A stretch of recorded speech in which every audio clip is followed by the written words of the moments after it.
Is there hope for me in the world of investing if I'm broke?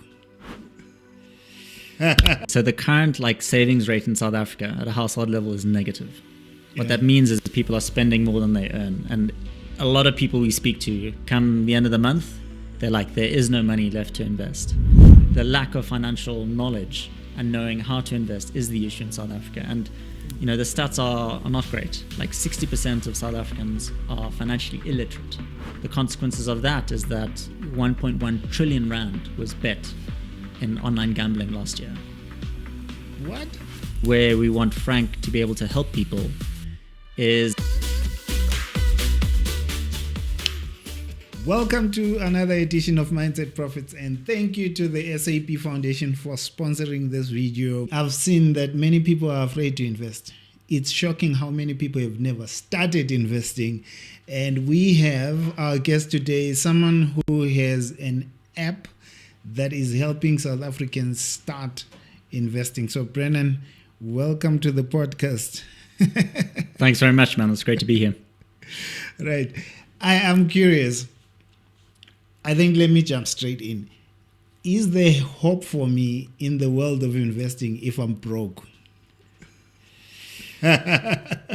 It's a reality. So the current savings rate in South Africa at a household level is negative. What that means is people are spending more than they earn. And a lot of people we speak to, come the end of the month, they're like, there is no money left to invest.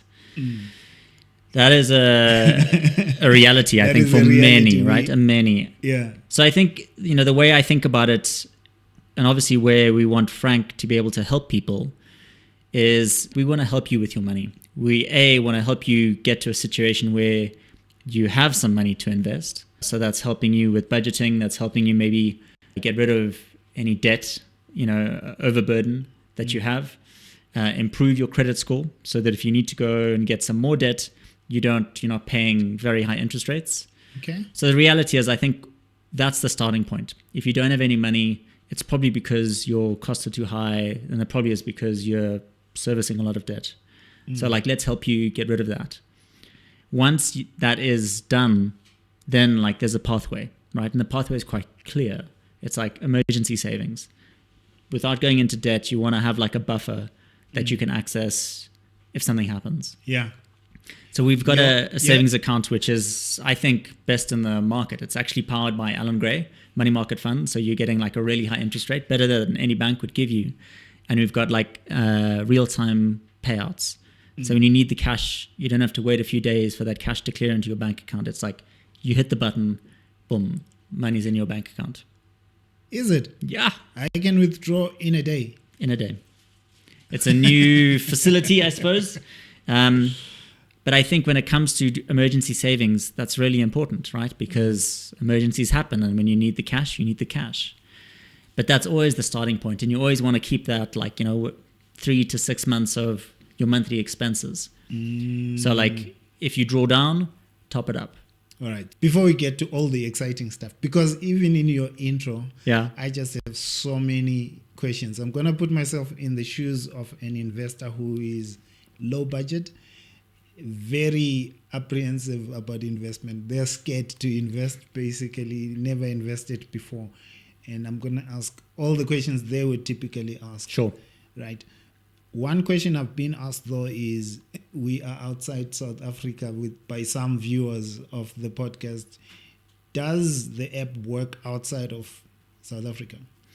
So we're a licensed FSP, which means we are constrained to offer access to South African securities, fundamentally. Lesotho, Eswatini, and Namibia, citizens and residents of those countries have the ability to fundamentally invest in South African securities. So we actually do have clients in those countries. But unfortunately, if you're in Kenya, Ghana, Nigeria... Not yet. And that just comes down to the regulation. Okay. We'd love to have them as clients, but we every year we have to go to the FSCA and say, listen, here's our business. And they... we take obviously our licensing very seriously and our compliance very seriously. It's part of, I think, building trust, which hopefully goes back to your other comment. How do you, for somebody who's never invested before, the first thing you need to, I think, reassure them is that their money is safe fundamentally. We're not putting that into some Ponzi scheme on the side, that we're actually putting that into, legitimate, trusted, registered FSPs where your money has the potential to grow. All right, beautiful. Who did you have in mind when you created FrankApp? How did you come up with the whole idea? So there are two parts to that story. The first is a very personal one, right? I'm an engineer. I don't come from a finance background. And it was only in my tender mid-30s that I realized wow, man, I've got to play catch up here. I haven't been investing. I haven't been saving. That's my story too, by the way. Yeah. For a lot of people, I think it is. But then I was fortunate enough to, study at Oxford University and get my doctorate in engineering. So the one thing I trust is my ability and my mind, right? I've got a good brain. I've put a lot of time and effort into kind of developing my mind. But then, engineers, I think, approach the world slightly differently. You think from a first principles perspective. Yeah. So I come back to South Africa, 2015. I start working at Discovery. Some advisor comes up to me and starts selling me some stuff. I'm like, whoa, what's going on here? I put together a little spreadsheet and send it back to him and say, is this how this plays out? He didn't respond to my email. So I was like, what's going on here? And the more you dig in, the more you realize that actually there's a lot of complexity that is sold, but it's actually not necessary. You can actually keep investing really, really simple. And so for me, Frank is, our attempt to do that, to make investing simple, to make it accessible to every everyday man, right? So to go back to the question, who is our target market? It is people that are not investing at the moment. And a lot of people save. They just leave it in the bank account, or they leave it under their mattress, or they put it in a stokvel. But none of that is really doing anything from a real kind of capital growth perspective. Yeah. So rather, if you're anxious about losing your money, put it in the money market fund. It's going to be earning sort of 8.5% interest without taking on any risk. And you're getting that from round one. And I can withdraw in a day. You can withdraw in a day, right? So that's the starting point. Once somebody is comfortable and they've obviously built up an emergency savings, I think then you have the opportunity of giving people the ambition and the opportunity of thinking long term. Then you start talking about investment risk, right? Okay, let's try the stock market. Okay, there's some crazy price volatility fluctuations. Yeah. But hopefully by that time, that your emergency needs are catered for. So then, okay, I can take a little bit of risk here. I'm thinking long term now, maybe 5 years. And then again, the Frank philosophy of keeping it simple is I'm not encouraging people to kind of go pick a company, put all my chips on, it's like going to the gambling table, the roulette table, and right? I'm putting all my money on exactly. You're 100%, you'll likely lose money. The best is to buy what they call index tracking ETFs. So you're getting a basket of companies. So through Frank, we offer the Satrix Top 40. So the top largest 40 companies in the Johannesburg Stock Exchange, as well as the Signia S&P 500, which is giving you access to the top 500 companies in the US on the New York Stock Exchange. Okay. So instead of kind of placing your bets on an individual company, rather just own the market. So I can invest in international companies through your app. Correct. Yeah. And we actually recommend having a bit of both. So go buy some, buy the local index and buy the S&P 500. The best is actually do that 50-50 because what's happening there is you've got a little bit of currency differences. Obviously, the US economy in US dollars, it's doing its own thing. The South African rand and the US dollar has its own kind of dynamic. But also, the economies are very different. There's a lot of tech-heavy companies in that S&P 500, Google, Meta, Tesla, Nvidia, you name it. Whereas the local guys, you've got a lot of mining, a lot of banking, and they're quite different. So again, one of the core philosophies is diversifying. Okay. So you get to diversify not only in different economies, but on economies that actually aren't very correlated, is the technical term. So you can decrease your risk, and hopefully maximize the long-term return. How old do I have to be to start? How much money do I need to start? So to open an account in your own name, you have to be 18, you have to be an adult. We also, though, have child accounts. So for Frank users that are parents, they can open up an account for their child. I did one, honestly, the first week that my daughters were born. And we were talking about tax-free savings accounts earlier.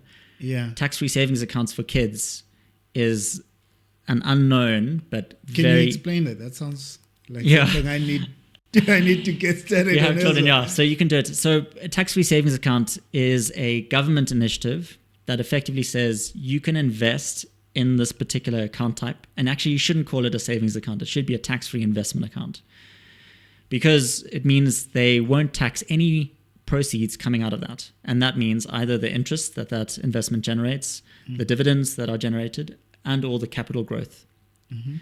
So the taxman won't take a cent. And as you may know, the longer the time period that you can allow for investments to grow, you're capitalizing on compound growth. So it means any growth or interests or dividends that are generated are reinvested, and means that there'll be future growth on top of that growth. So it's sort of returns on returns. That's what compound growth fundamentally means. Let's use numbers, just rough idea, because you are giving the guys some numbers, and they got pretty excited. I'm sure they will start. Yeah. So someone has already downloaded your app. Yeah. So obviously I did this when I was looking at for my daughters. They're 1 and 3 at the moment. So if we open it up in the year that they're born, there are limits. You can only put in 36,000 Rand a year. Yeah. And then there's a lifetime limit of 500,000 Rand on a tax-free savings account. Yeah. This is obviously regulations that are given by SARS. It'll take about 15 years for you to max that out. But if you do, so that means by the time they're 15, you've put in the 500,000 Rand. By the time they are 21, becoming an adult, they're already sitting on about sort of 3 million Rand. Then you take that out to when they retire, they're sitting at 50 million Rand. Okay, that's if they don't touch it and they leave that money there. Now, if you consider that as a retirement thing, so on average, like this particular fund, so the one that we selected, it's called the Satrix Balanced Fund of Funds. Again, going back to that principle of just own the market. Don't try to be smart, and do that at very low cost. We're not paying Satrix to an individual to manage that money. Yeah. So it's very efficient. And it's taking in some international equities, some local equities, some property, some bonds, all into one fund. Hence why it's called a fund of funds. And it's balanced because it's across a bunch of different asset classes. But that's assumption working on about 10%. Okay. The dividend payout on that is, between 2 and 3%. So let's just take 2%. Yeah. So if you're sitting when you retire and your, frank tax-free savings account is 50 million Rand, 2% on that is... Don't ask me to help you. I won't. I've got it myself. Is 100,000 Rand. Yeah. As your income, tax-free, which is not a bad income. Not a bad income at all. It's more than most people have. So that's why I think... But you need to stick it for the long term, right? That's a long-term investment. And the way these kind of limits work is the moment you withdraw from your tax-free savings, it's not like you can put that money back in. The government says, no, you put it in already. Like, if you want to take the money out, you're actually reducing the limit fundamentally. So if you put in 400,000 Rand and you take out 100,000 Rand for an emergency, for example, you can't put in 200,000 Rand. Yeah, exactly. You can only put in the remaining 100,000 Rand, to that limit. So understanding that. So don't think of a tax-free savings account as a savings account where you can put money and take money out. That is the worst way to think about it. It's a long-term investment account. When you've spoken to people about the app and about investment in general, what are some of the limiting beliefs that you see floating around that stop people from investing? I think it's not so much a limiting belief, but just sort of an anxiety about losing money. I think everyone has that, especially if you're new to investing, right? The idea that, your balance is sitting there and all of a sudden, the stock market turns and you see it's down 5%. A lot of people freak out if they don't know that what they should be doing is buying more. If you think about that, right? If you go to the shop and something's on a 10% discount, you'll take that. If it's 20%, you'll buy more. So But that assumes that people know that the price is going to go back up. And obviously, if you have experience, and this is where it's, experience in life comes with trying something, and slowly but surely you kind of push out that sort of boundary line, right? Yeah. So it's like, that is my suggestion, is like, I know you're anxious about losing money. I hear you, but let's start small. Go with the emergency savings. You're trusting us as a platform because you're putting money with us as opposed to leaving it in your bank. But then when you have an emergency and you get that same day withdrawal, like, okay, these guys know. And not only that, but my money in that emergency savings is earning more interest than my bank's going to give me. Cool, tick. Okay, let's go a little bit further. Let's take a little bit of risk. And even if it's money that you don't need to worry about, that's what I'd say. Like, that's the next step. Put aside some money into the stock market and then ride the waves, right? As the price goes up and down, and you'll see actually it tends to go up. Although there is some fluctuation, it might go down 5%, but then it goes up 10%, and if you ride the waves, you're going to see a greater return than leaving it in a savings account. And then that's another like aha moment. Okay, actually my money's going to grow more if I take on a bit of risk. And that's the fundamental, I suppose, lesson that I'd really encourage kind of like users to take on board. If you're willing to take on a little bit of risk, and they talk about this, the risk return ratio, if you will. And it's not like gambling, right? Where gambling is you're taking a lot of risk, and actually the expected return in gambling is negative. So you always will lose money. You may win sometimes, but like given how much you put in, you will always lose. The house always wins, period. So like, don't delude yourself into thinking that that's not the case. Whereas like, if you invest wisely, like I say, in diversified, index tracking ETFs, etc., you're going to win. And you're going to win more than just leaving it in a savings account. Outside of stocks and ETFs, can someone use your platform to trade Forex, for example, or buy crypto? I know there was a question like that from the Yeah. So we do offer what we call a Bitcoin ETF, fundamentally. We call it the Bitcoin Gold. A lot of people have an interest in crypto, obviously, because Bitcoin specifically has seen like, when I did the math the last time, returns. 70% annualized return since its existence, right, in 2009. And that high annualized, yeah. And like, if you think about our savings account, right, that's giving you like 7%, versus 10 times that. But obviously, it's gone through crazy volatility. So, what we encourage is people to, it's a different asset class. It's very new, obviously. It's difficult because there's no underlying like value. Yeah. People compare it to gold in some respects, but even gold has industrial use, right? Bitcoin is a digital asset. Like, what does it have? What value does it have? So, but if you're able and willing to kind of put like 5% of your total portfolio into crypto, I think you're probably making a smart decision. Again, though, because there is so much volatility, like in my advice and in my opinion is like, the more the price swings, the longer you have to think about that investment. That makes sense. So something like Bitcoin is going up and down so fast and so much. You should be thinking about that on like a 10, 20 time frame. Okay.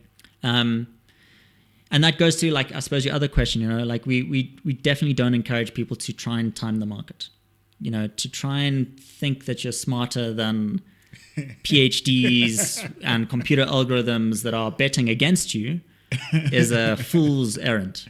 So don't do that. That applies more on the Forex side, actually. Yeah, exactly. And like, guys are trying to do technical analysis where they're looking at the shape of the curve and the bar charts and then kind of like making... I mean, I worked for a hedge fund in London, developing algorithms. So this is, when I was finishing up my PhD, to try and automatically identify these patterns, these technical analysis patterns, and then make a trading thing. And you run that trading algorithm, basically, and it doesn't work. It doesn't give you positive returns. So for me, I have to admit, like people claim to think that there's a lot of, that technical analysis is based on like human psychology. But the problem is there's so many other elements at play, because now you've got institutional investors who are not thinking like individuals, So to try and think that you yourself can outsmart that world to predict the future, basically. You're trying to predict the future. Like, it's never worked. It's never worked, All right. So what safety protocols as FrankApp have you put into the app to protect me as an investor? So obviously we discourage people from withdrawing, right? Because let's go back to that example. If somebody sees a 5% drop because the stock market is down, the worst thing you can do is take your money out because you're realizing that loss. That makes sense. Yeah. As opposed to keeping invested, and then when the sort of stock price or the market goes back up again, you're back in the money. Your capital is growing. Whereas to withdraw your money at that point in time, you're taking that 5% loss or more, whatever the case may be. So we obviously try and communicate with people like, don't do that. Are you sure you want to do that? Blah blah blah. We also try to put a little bit of disincentive. So we have only 4 free withdrawals a year that we kind of give to our clients. But over and above that, there's a little bit of a sting. If you want to take your money out, we're going to charge you a little bit. And obviously a lot of the education material that we put out is like, say, time in the market is far better than timing or trying to time the market. Buy low, sell high. Like, it doesn't work. So our whole ethos, the philosophy is like, set up the strategy about how you want to invest, trust that you have got a good strategy, and then just put money in. I get you. Keep the money going. How are you distributing the education? Is it available for only users of the platform, or even someone who doesn't have? Yeah, so it's available if you're a user. You don't have to invest. Obviously, we want you to invest. But if you register for the FrankApp, you can access our Learning Academy. It's at learn.frank.app. I'm very passionate about this subject because, truth be told, I think this is the issue, right? It is. The lack of financial knowledge and knowing how to invest is the issue in South Africa. And, the stats are not great. Like 60% of South Africans are financially illiterate. Goodness. The consequences of that is that only 1 in 4 have enough savings for retirement. The consequences of that is that 1.1 trillion rand was bet in online gambling last year. What? Think about that. So people think that they don't have enough money to save or invest. Yet, last year, 1.1 trillion rand was wagered on online sports betting last year. It's wild. It's a wild figure. And obviously, a lot of people who are doing that, I think there are 2 dimensions at play. One is some desperation. I need a little bit of money here. Like, there's a chance here, so let me take the chance. Without actually having an appreciation for, going back to the negative expected return, you're going to lose money over the long term. House always wins. The other dimension at play, which is really, for me, like very saddens me, is that it's an addictive practice. The psychology now is well understood. The betting and the gambling. Yeah, you're getting this dopamine rush. Every time you play, sometimes you win, sometimes you lose, and the companies know this. It's like the tobacco industry, and cigarettes in the 90s, and now they're sponsoring athletes, stadiums, Hollywood Sharks, like all this stuff, and they're even giving away first bet free on us. Can you imagine? It's like saying to like a child, here's your first line of cocaine, paid for by us. It's wild. It's wild. What's the first thing someone does when they should do when they download your app? Let's say someone hears you, gets excited about all the education that you're giving, and goes and downloads the app. So like I said, I'd say like start with the baby steps, build a trust. We're happy to start a journey with you. So like that emergency savings account, like open that savings account. Your capital's not at risk. It's been put into the Allan Gray Money Market Fund. Fundamentally, you're earning a fantastic interest rate, better than the bank is going to give you from the first round that you put in. You don't have to lock your money away. You get it out the same day, if you need it. So start there. And even if it's 5 rand, put it in, take it out, put more in, and then that's the journey, right? So like once you start on that, then we can walk that journey with you. The way I like to think about it is, I don't know if you see in like the movies, they have those like champagne pyramids. Yeah. It's like a pyramid of glasses, and they pour champagne in the top, On top, and it cascades down. yeah. You should think about investing and saving like that. Obviously, the money is what you're pouring in, and that first glass is your emergency savings, right? Once it's overflowing, what's it going into next? Okay, maybe a tax-free savings account. Once that's full, where's it going into next? Okay, let's invest in the stock market. You know, so if you think of like savings, exactly, it's like a casket. Like I'm just putting money in the top, and yeah, you know. So the starting point is that emergency savings, and then from there, yeah, let's start a journey together about creating wealth. Okay, what's the future for the app? So at the moment, the advice that we're giving to customers is very much investment advice. So like, what products should you have, and like, you know, what strategies you should have for your investment goals. Where I want to move Frank into is to become a digital financial advisor, so that we can help people holistically with their sort of money matters. And it's very much understanding where you are in your life, you know, whether you're a young guy just starting off in your work career, you know, or you're coming in as a mother with 2 kids, you know, what you need for you and your family is very different. So trying to understand what are the products that you need based on where you are in your life, and obviously what's your current sort of financial situation, and then work with you to say, okay, you've got a bad debt situation, let's help you out of that. Okay, next step, let's get your emergency savings sorted. So almost kind of creating a simple pathway that anybody can start, you know. And so taking that advice into a far broader context. And there is no digital financial advisor on the market. You know, we've got, I think, clear water in front of us. It obviously is very different to other investment platforms, like Easy Equities is a trading app, as I'm sure you know. Banks are just, it's where you put your deposits and what you pay for your, you know, groceries with. There's nothing that is helping people manage their money, you know, so to fundamentally save money. So obviously insurance, a lot of people have multiple funeral policies. You can do better. Just have one policy that gives you more cover. Yeah. And then you don't have to pay so much in terms of the admin fee that each of those companies are charging you, right? So help people save money on their insurance, get out of debt, and fundamentally build wealth. How are you helping people improve their credit score? Because that's one thing you mentioned in what the app does. So yeah, it's not live yet. We're currently in the process of, so we are a registered credit provider. Yeah. So we can do 2 things. Firstly, we can help you understand what is happening with your credit score. So we can get your credit score for you and explain it to you in sort of simple language. Okay. And that's that will happen in the app. In the app, yeah. And that's, you know, Frank as a brand, we want to make money matters simple. That's like what we stand for. So help you understand, like, okay, what's happening with your credit. Then we're calling it a sort of a credit goal. So you can spin a savings goal as a credit contract, which is a kind of a unique proposition. What that means is that you would set up the savings goal, which would be every month you commit to putting in 50 Rand. Doesn't have to be a crazy amount of money. And we fundamentally put that into a savings account in your name. So at the end of, say, 12 months, you're actually going to get that money back.